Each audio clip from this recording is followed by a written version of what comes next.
Bienvenidos a Discípulos de Cristo Norte, donde una nueva vida es posible.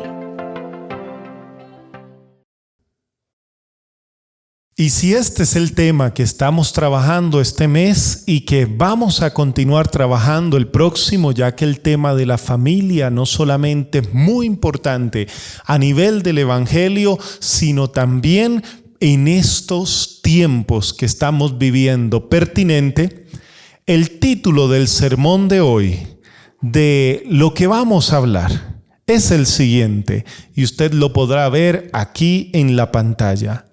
El poder transformador de Dios en la familia. El poder transformador de Dios en la familia. Y quiero comenzarle diciendo que resulta casi prácticamente imposible imaginar la vida humana a nivel tanto biológico como psicológico, a nivel relacional, sin ningún tipo de estructura familiar. La fuerza de la familia se sigue comprobando en nuestro país, en nuestro planeta, en medio de la situación que estamos viviendo. Es gracias a la familia que muchos han podido seguir adelante teniendo lleno lo que se ha denominado un tanque emocional que nos capacita para salir a trabajar, para levantarnos, para esforzarnos, para estudiar, para seguir adelante. Esto se demuestra en medio de la crisis que se ha vivido, que en un reciente estudio muchas empresas familiares no solamente se han sostenido, sino han resistido mejor la crisis que muchas multinacionales. ¿Todo por qué? Porque hay una estructura familiar que las sostiene. La mayoría de las multinacionales comenzaron como empresas de familia, que quizás comenzaron en una casa y pudieron seguir creciendo gracias a esa estructura familiar.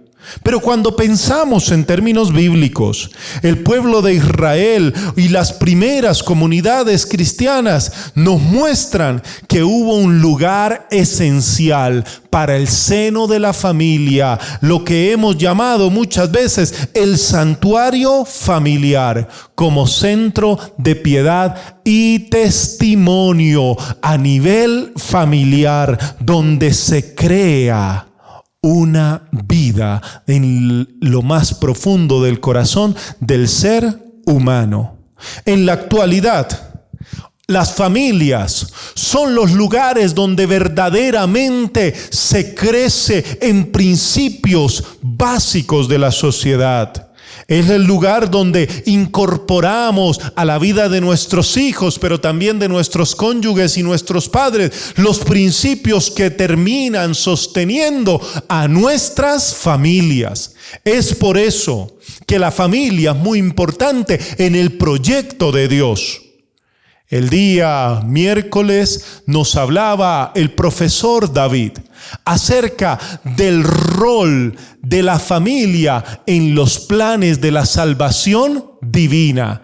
Y allí encontramos que todos nosotros que pertenecemos a una familia tenemos la oportunidad de cumplir el propósito divino. Sin importar el tipo de familia que tú tengas. Está el tipo de familia donde está papá y mamá y los hijos de la familia. Una familia que podríamos catalogar a nivel de clasificación tradicional. Hay familias compuestas donde esas familias se han reconstruido y están los cónyuges que vienen de un fracaso del pasado y ellos cada uno vienen con sus hijos. Están las familias monoparentales donde solo mamá o solo papá están allí sacando adelante a sus hijos. Esto significa que la familia, sin importar la estructura o la clasificación que tenga, encierra en sí mismo una gran capacidad. La capacidad de bendecir, de ser sanadora y dar bienestar a los que crecen y se desarrollan, o la capacidad contraria, Algunos psicólogos la llaman la capacidad para producir patologías en sus miembros. En términos bíblicos diríamos la capacidad que no bendice, sino que trae dolor, que trae daño y que trae destrucción. Es por eso que la familia es un lugar de aprendizaje. Es por eso que la familia es el lugar donde aprendemos y expresamos emociones y sentimientos. Es allí donde aprendemos a resolver nuestros más profundos sentimientos, donde nos enseñan a manejar la ira, el dolor, la tristeza, la alegría, o bien donde no nos enseñaron nada de eso y donde lo que hicieron fue tergiversar nuestras emociones. La familia es un lugar de integración de conceptos morales. Desde las familias se construyen conceptos como la honestidad, como la integridad, como la verdad o como la mentira. A nivel más profundo, entendiendo la palabra del Señor, en las Escrituras, las familias expresan de manera muy clara lo siguiente: la presencia e impacto del pecado o, asimismo, el poder transformador de Dios en la familia. Escúcheme bien, la presencia e impacto del pecado sobre la familia y asimismo la palabra de Dios registra que hay un poder transformador de Dios sobre las familias. Es por eso que quiero que hoy me acompañe a leer la palabra del Señor en el libro de Génesis, capítulo 38, y vamos a leer los versículos del 1 al 8. Dice la palabra del Señor, y lo puede ver aquí en pantalla. Aconteció en aquel tiempo que Judá se apartó de sus hermanos y se fue a un varón adulamita que se llamaba Hira. Y vio allí Judá la hija de un hombre cananeo, el cual se llamaba Súa, y la tomó y se llegó a ella. Y ella concibió y dio a luz a su hijo y le llamó por nombre Concibió otra vez y dio a luz un hijo y llamó por nombre Onán. Y volvió a concebir y dio a luz un hijo y llamó por nombre Sela. Y estaba en Kesib cuando lo dio a luz. Después Judá tomó por mujer para su primogénito y la mujer se llamaba Tamar. Y el primogénito de Judá, fue malo ante los ojos de Jehová, y le quitó Jehová la vida. Entonces Judá dijo a Onán: llégate a la mujer de tu hermano, despósate con ella, y levanta descendencia a tu hermano. Amén y amén. Quiero invitarle a que usted en casa después pueda leer los 30 versículos de este capítulo, del capítulo 38, porque vamos a estar hablando hoy sobre este capítulo. Este capítulo nos muestra una historia especial, la historia de la familia de Judá. La historia de Judá y de Tamar, que aparece intercalada en la narrativa bíblica en medio de la historia de José. Judá, hermano de José, responsable también de haber vendido a José como esclavo que después resultó en Egipto. Ese Judá es el que está hablando la palabra del Señor en este capítulo que leímos. Pero resulta un poco paradójico que mientras José, el hermano menor de Judá, se presenta como un modelo de integridad, como un modelo de propósito de Dios, como un modelo de que a pesar de que suframos, Dios cumple su propósito cuando le somos fieles. En medio de la presión ambiental, social y cultural que tuvo que vivir José en Egipto, Judá, al contrario, se presenta como todo lo contrario a lo que representa José. Todo lo contrario a un modelo de integridad, más bien un modelo de desintegración moral y existencial. José, había sido librado por Judá de la muerte, ya que Judá había incitado a sus hermanos a que no lo vendieran. Pero fue el mismo, a que no lo mataran, pero fue el mismo Judá el que incitó para que lo vendieran a José.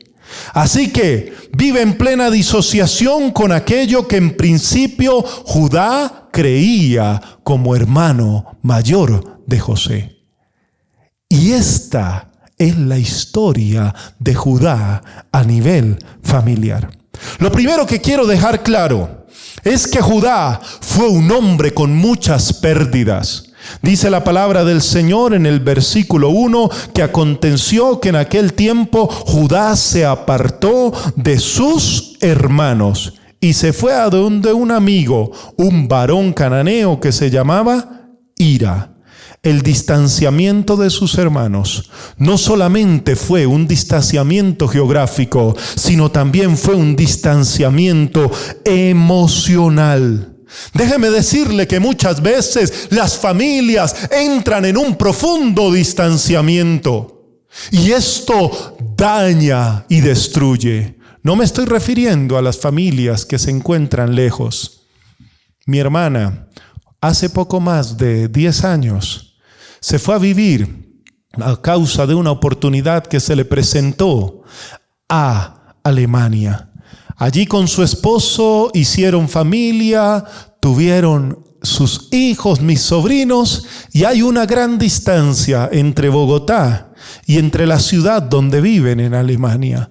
Pero hay una constante cercanía, tanto emocional como afectiva, como psicológica. Pero déjeme decirle que Judá se había distanciado. Perdió Judá no solamente a la familia, sino también perdió la brújula de su propósito en la vida. Muchas familias cuando se distancian pierden la brújula del propósito en la vida. Hay muchos que a causa de dolores con papá y con mamá no fueron capaces de resolver su futuro ni encaminarse en la voluntad divina. Hoy Judá nos recuerda que hay familias que pierden mucho a causa del distanciamiento. Pero déjeme decirle que Judá también vivió un profundo sentido de la culpa. ¿Sabe que Judá constantemente vivía con un gran sentido de culpa? Una culpa inconfesada. ¿Cuál era la culpa? Que vendieron a su hermano, que casi lo matan, pero le dijeron a su padre que había muerto y sus vestidos, su túnica, la habían llenado de sangre para hacerle creer a su papá que su hijo José había muerto. Déjame decirte que la culpa no confesada muchas veces nos hace llevar vidas miserables. Hay quienes llevan vidas miserables por una culpa que no han podido resolver, con un dolor que no han podido tratar, con una situación que les ha amargado constantemente la existencia. Y a Judá lo amargaba constantemente el gran pecado que había cometido. Génesis 42:21 dice: y se decían el uno al otro, los hermanos de José: verdaderamente hemos pecado contra nuestro hermano, pues vimos la angustia de su alma cuando nos rogaba y no lo escuchamos. Por eso ha venido sobre nosotros esta angustia. Una vida de dolor. Pero Judá no solamente vivía con culpa. Tras de toda esta circunstancia, primero a Judá le fallecieron sus 2 hijos y luego su esposa. En este capítulo 38 nos muestra que los 2 hijos de Judá que había conseguido con esta esposa en tierra extraña habían fallecido. Era el primero y el segundo, Onán. Lo sigue diciendo el texto bíblico. Si resulta desgarrador la pérdida de un cónyuge, cuánto más la pérdida de sus hijos. Pierde todo lo que podía considerar como suyo. Pierde todo lo que puede considerar como valioso en la vida. Judá había perdido a su familia. No solamente lo amargaba el recuerdo de haber vendido a su hermano, sino ahora le llegó el dolor de perder a su esposa y a sus hijos. Pero tras del hecho, pierde el sentido moral del propósito de Dios con ciertas circunstancias o regalos que Dios nos dio. ¿Sabe que Judá perdió el sentido de la sexualidad? Judá había perdido ese sentido de la sexualidad como expresión del amor, como expresión también de Dios para recrearse, pero también para reproducirse. Y dice la palabra del Señor más adelante que una vez todo esto había pasado, ya que Tamar era su nuera y había muerto y había muerto Nar por una circunstancia que la palabra del Señor se habla, y era una ley que vivían en Israel y era la ley del levirato. ¿Qué significa la ley del levirato? La ley del levirato prescribía la responsabilidad por parte de la familia del marido de proveer un nuevo matrimonio a la viuda con una finalidad: de que tuviese descendencia. Es decir, se lo quiero traducir, que si moría el hijo, la viuda tenía el derecho de casarse con algún hermano. Y si no había más hermanos, tenía el derecho de casarse con el suegro para que pudiera garantizar descendencia, ya que la descendencia era un deseo profundo de las mujeres, especialmente en aquel tiempo, ya que la mujer que no tenía hijos era catalogada como una mujer en desgracia. Se veía, no se sabía científicamente los avances de hoy, así que se creía que la esterilidad solamente era dada por la mujer o era causa de la mujer. Así que la ley del levirato tenía un triple propósito. Primero, el derecho de la viuda a tener hijos, en este caso el derecho de Tamar. El segundo, que Tamar no quedara desamparada. Era una ley de protección social hacia las viudas que Dios había dado. Que las viudas no quedaran desamparadas y que siempre haya un marido que responda por ellos. Pero la tercera, la perpetuidad del nombre y la herencia, que para Israel suponía más que dinero, más que tierras, más que propiedades, la prolongación de la existencia a través de los hijos. En este sentido, Tamar tenía el derecho profundo de tener descendencia. Tamar había perdido a su esposo, y dice la palabra que en términos propios, había sido un marido mugre.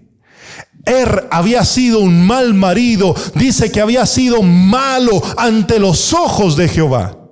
Después llega Onán, el hermano de y si usted lee con detenimiento ese texto, se va a encontrar en el versículo 10 que lo que hizo de no querer darle descendencia a Tamar, verso 10, y desagradó en ojos de Jehová lo que Onán hacía, y a él también le quitó la vida.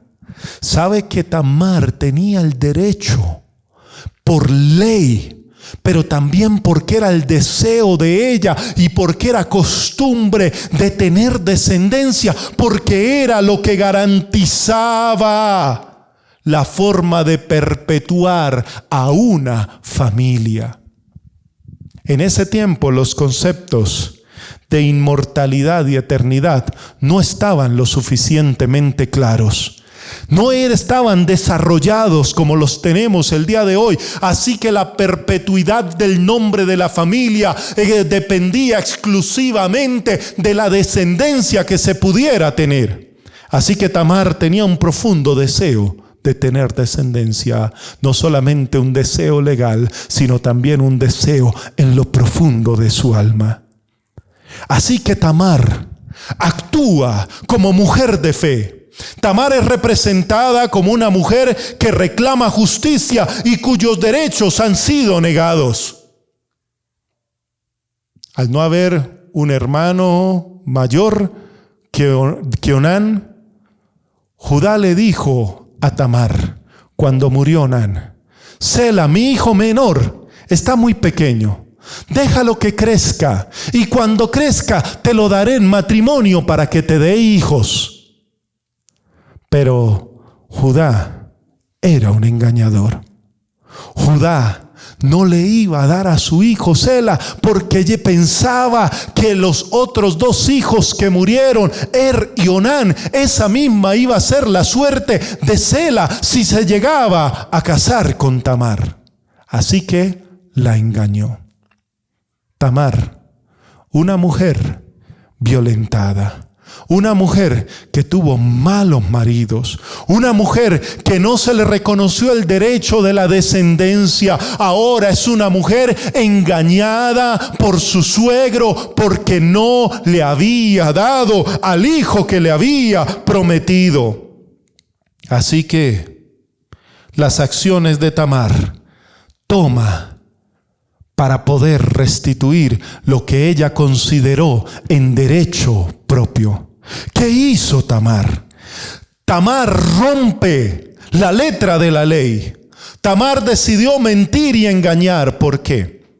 Porque más adelante nos dice la palabra del Señor que Judá, mucho tiempo después, va a llegar a esa tierra donde Tamar vivía, y Tamar se vistió, se disfrazó como una prostituta y se hizo en la entrada de la ciudad.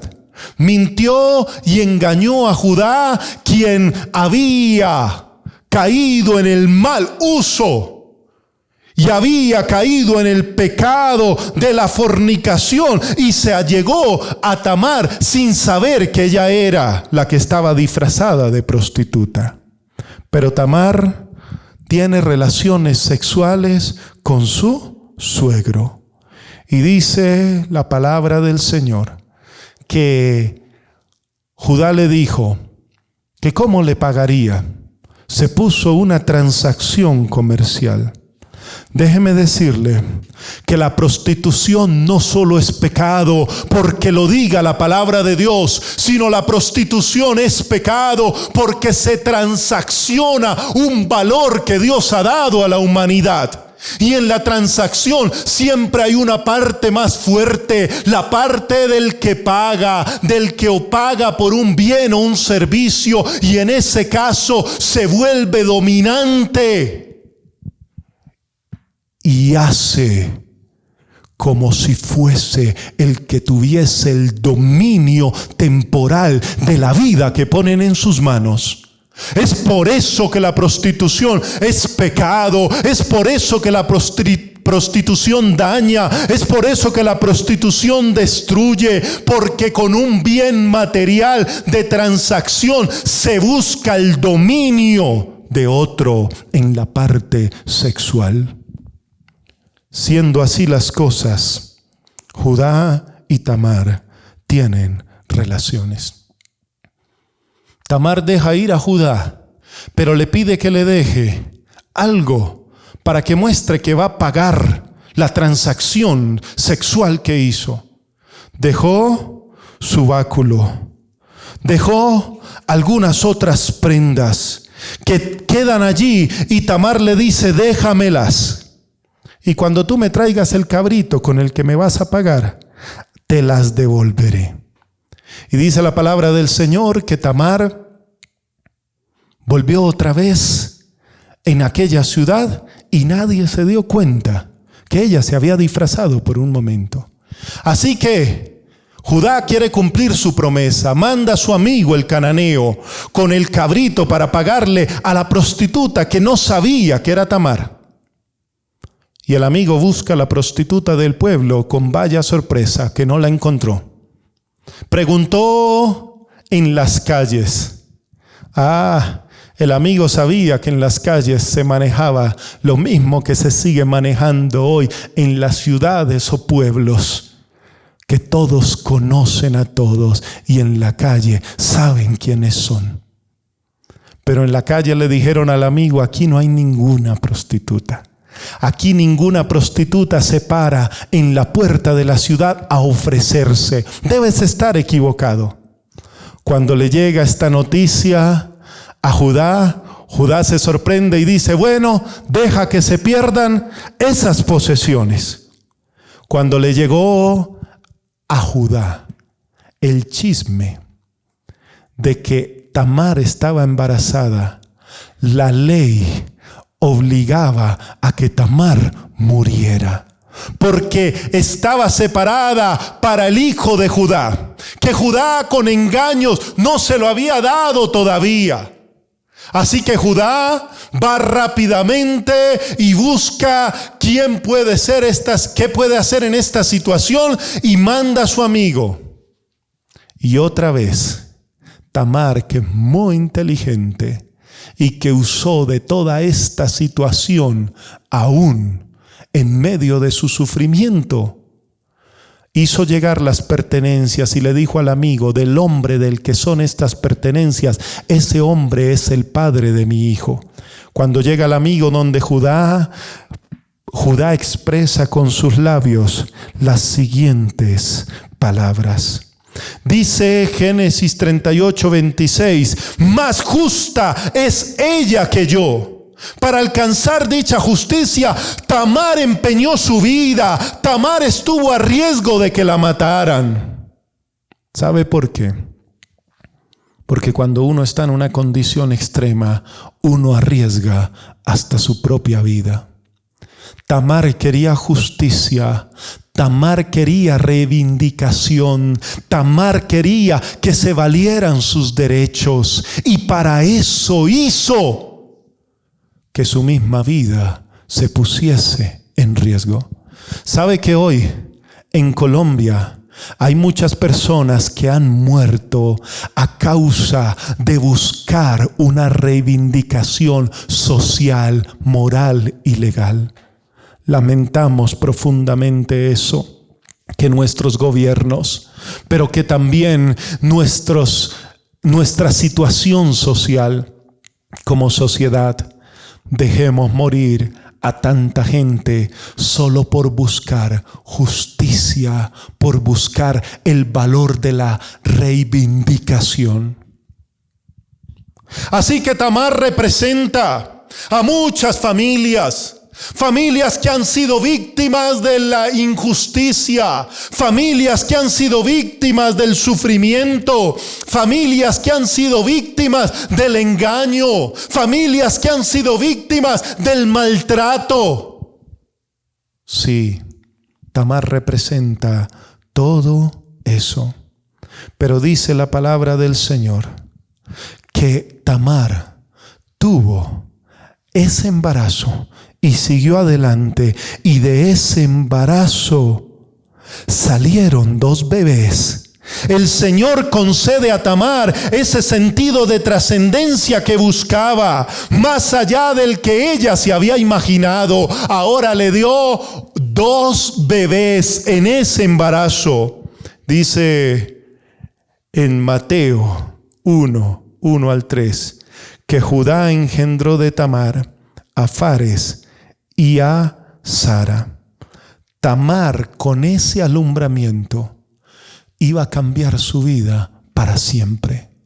El poder de Dios en medio de una circunstancia de injusticia se manifestó para cambiar la presencia e impacto del pecado y transformarlo en poder de Dios para salvación. ¿Sabe por qué? Porque a través de la descendencia de Tamar, de Judá y de Tamar, de Fares y de Sara, quedaron formando parte de la genealogía del rey David y del mismo Señor Jesucristo. Dios siempre sorprende dándonos mucho más de lo que nosotros le pedimos. El poder restaurador y transformador de Dios en la familia siempre nos da más. Pero para eso hay que comprometerse diciéndole no al pecado, diciéndole no a la violencia, diciéndole no al engaño, diciéndole no a la injusticia. Tamar pudo hacer parte de la genealogía de Jesús junto con Judá, no porque lo merecieran, sino porque hay un poder transformador más grande que nuestra propia capacidad. Sabes que Dios quiere transformar a tu familia. Dios quiere transformar la vida en familia. No importa qué tanto daño haya hecho la presencia del pecado. No importa cuánto haya impactado el pecado en la vida. Pero cuando conocemos a Dios, ese dolor del pecado, ese sufrimiento del pasado, esas equivocaciones del pasado encuentran transformación de una vez y para siempre. Yo te puedo decir como pastor que en mi experiencia pastoral he visto el poder transformador de Dios en las familias que le buscan. Judá, de ser un mal ejemplo moral, pasó a estar escrito en la Biblia como en la genealogía de nuestro Señor Jesucristo. ¡Qué gran trascendencia! Tamar, después de haber sido una mujer violentada, una mujer engañada, una mujer abusada, pasó a formar parte de la genealogía de Jesús. El poder de Dios que obró en esa familia puede seguir obrando en tu familia, en tu cónyuge, en tu matrimonio, en tus hijos, en tus padres, porque el poder de Dios sigue vigente en el nombre de Jesús de Nazaret. Y termino dando el siguiente testimonio. Hace un año más, de 71 años, una mujer llamada Zoila Rodríguez, mi abuela paterna, estaba casada con un hombre, y ese hombre, del cual ya había tenido hijos, le daba muy mala vida, don Hermógenes. Resultó mi abuela Zoila embarazada una vez más. Y en medio de ese embarazo, el maltrato de este hombre hizo que ella huyera embarazada, huyera esperando un hijo en su vientre, en la máxima situación de vulnerabilidad en tiempos de antaño, donde la mujer de por sí era vulnerable y en más en esta situación. Y en su embarazo, Dios le proveyó un hombre. No era un hombre perfecto, pero era un hombre bueno, don Aniceto. Don Aniceto Jaimes recibió a Zoila Rodríguez embarazadita. Y este hombre tan bueno le dijo: no te preocupes, mujer, vas a ser mi esposa, vas a vivir conmigo, y el hijo que llevas en tu vientre va a tener mi apellido. Ese hijo que llevaba en su vientre nació pocos meses después. Y ese hijo que nació de una mujer reivindicada por el poder de Dios a través de la restauración, ese hijo es mi padre, Hernando Jaimes. Zoila Rodríguez fue una mujer de Dios que enseñó el camino del Señor a sus hijos, y que con alegría pudo ver en algún momento uno de sus hijos viviendo el Evangelio, compartiendo el Evangelio, predicando el Evangelio, y que ahora es pastor en los Estados Unidos. Y esta mujer, ¿qué se iba a imaginar? Que en sus siguientes generaciones iba a seguir viendo hijos y nietos sirviendo al Señor. en esta misma iglesia, Dios me ha dado la oportunidad de servir a Dios junto a primos que somos nietos de Zoila, viendo el poder de Dios en nuestras vidas, así como la vimos en la vida de mi abuela. Esto significa que usted y yo podemos ver el cambio en nuestras vidas. Asimismo, como Tamar sufrió una mala vida, mi abuela Zoila sufrió una mala vida, pero después vio la bendición del poder transformador del Señor. ¿Usted sabe cómo ella pudo superar el flagelo de la violencia? ¿Usted sabe cómo ella pudo salir adelante con sus hijos que tuvo y que después de ese matrimonio volvió a tener? Solamente por la gracia divina del Señor.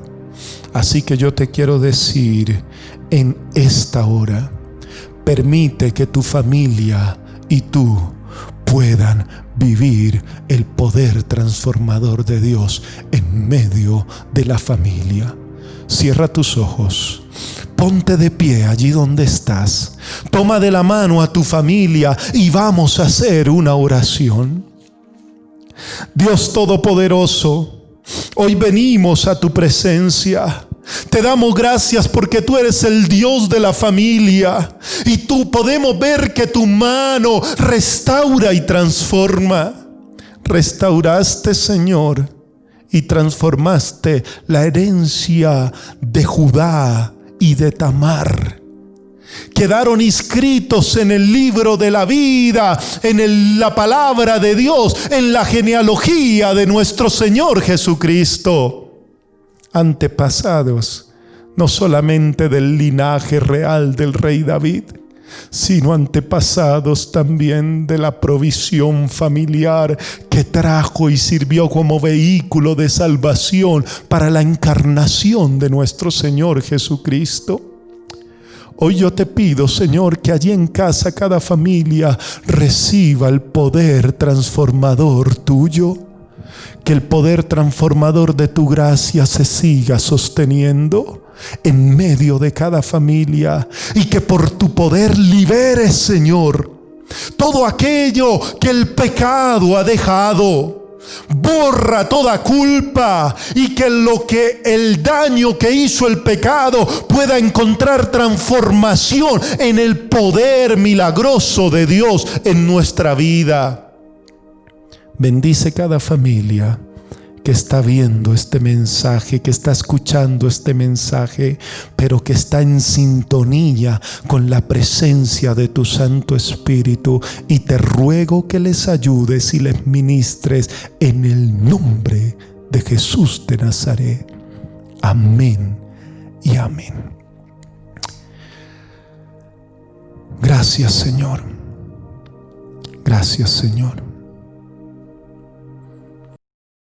Gracias por conectarte con Discípulos de Cristo Norte, donde una nueva vida es posible.